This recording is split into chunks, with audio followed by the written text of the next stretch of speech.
Casualties arrive at Ajdabiya hospital in eastern Libya. On Wednesday, airstrikes by forces loyal to Libyan leader Muammar Gaddafi hit the oil port of Brega up the coast.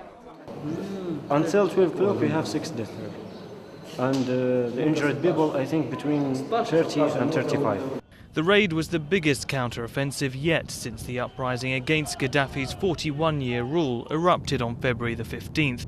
But with the world now clamouring for action to stop Gaddafi using warplanes against his own people and to protect refugees, the United States and NATO have cooled talk of imposing a no-fly zone over Libya.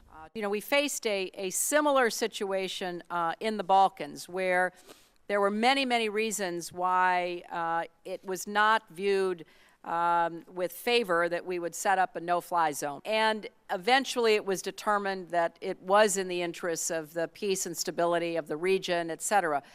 I think that we are a long way from making that decision.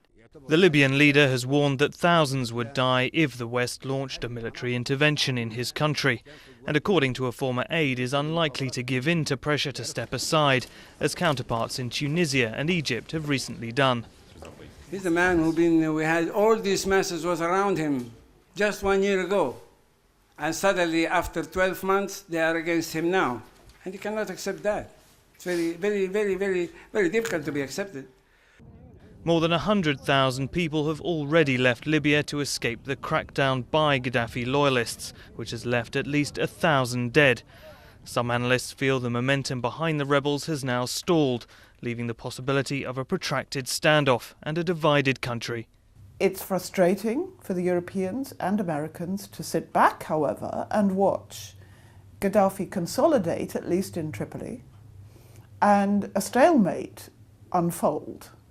They would like to influence events, but really the only way that they can influence events without it backfiring is by giving background support to Libyan opposition.